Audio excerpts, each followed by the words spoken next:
Isa na namang luto ng isda ang ating share ngayon. Una, hiwain natin ng katamtamang laki ang bangus.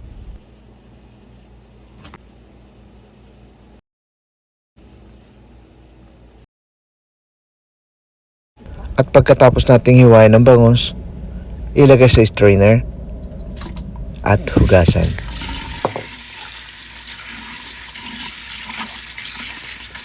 Pagkahugas, ilagay sa malalim na mangkok. Maghanda ng kalahating kutsarang asin. Ibudbud ang asin at ilamas natin ang asin sa bangus.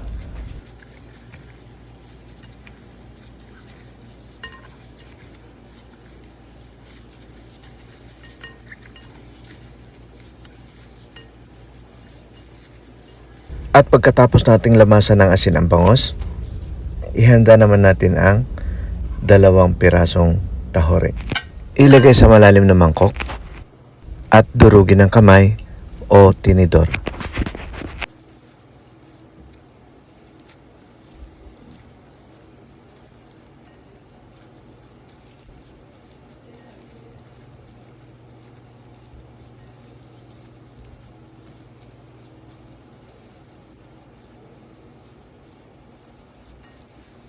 At pagkatapos durugin ang tahore, ihanda naman natin ang kalahating tasang suka. At ihalo ang suka sa tahore. Kalahating tasang tubig. At ihalo rin natin ang tubig sa tahore. Durugin natin maigi ang tahore.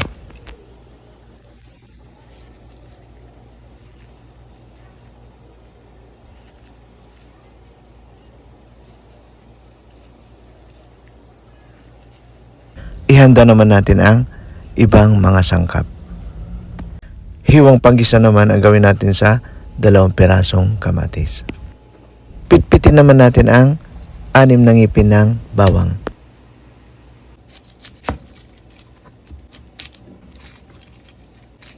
Hiwang panggisa naman ang gawin natin sa sibuyas.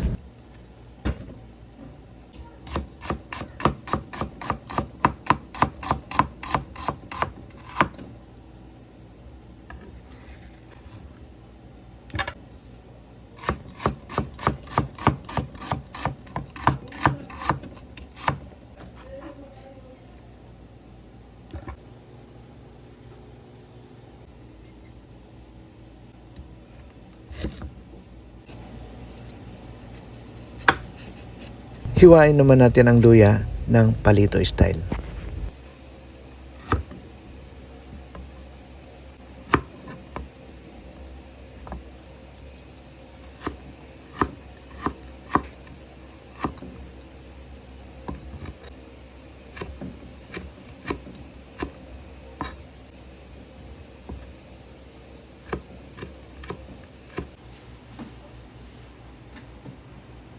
Maglagay tayo ng 2 kutsarang mantika sa kawali.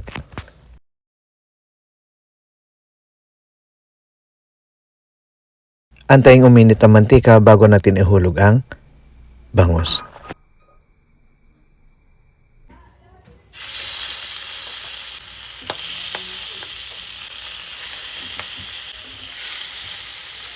At prituhin lang natin ang bangus ng bahagya. Huwag nating tutustahin. At kapag bahagya na mapula ang isda, baliktarin natin para ang kabila naman ang maprito.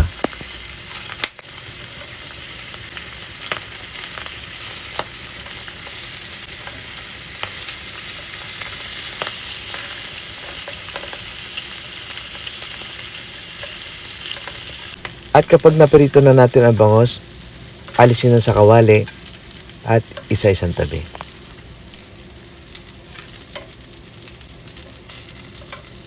Simulan na natin ang paggisa. Maglagay ulit tayo ng 2 kutsarang mantika sa kawali. Antayin uminit ang mantika bago natin ihulog ang bawang.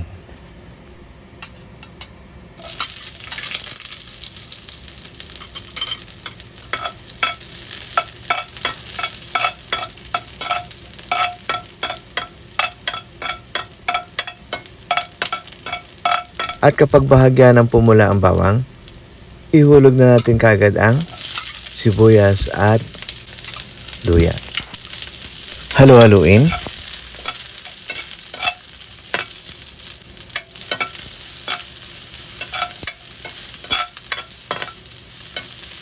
Isunod na rin natin uhulog ang kamatis.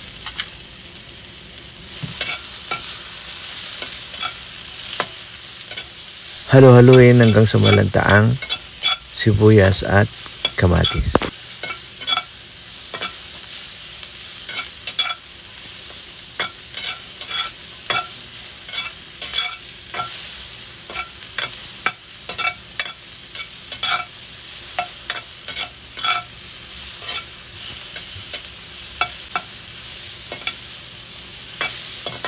At kapag nalanta na ang sibuyas at kamatis, ibuhos na natin kagad ang tahore.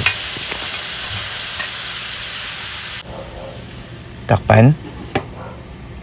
Sa pagkakataong ito, itigil muna natin pansamantala ang paghalo at huwag bubuksan hanggat di pa nakakalipas ang 3 minutong pagkulo.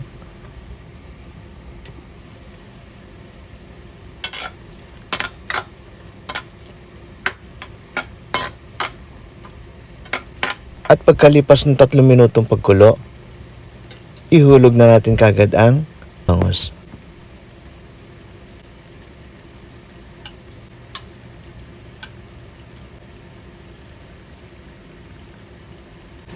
Takpan at pakuluan natin ng 2 minuto.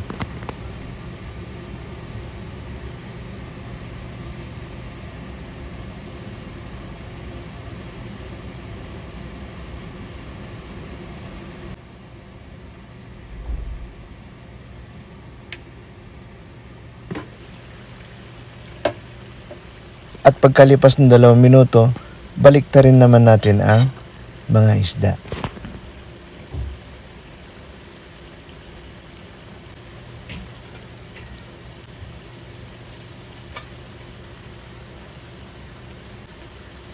At pagkatapos natin balik ta rin ang mga isda, takpan at pakulaan pa natin ng 1 minuto. Luto na ang ating bangos. Kain na po tayo. Gutom na po ako. Kung nakatulong sa iyo itong video na to, pa-subscribe, like, at share mo na rin sa mga taong gustong matutong magluto. Maraming salamat.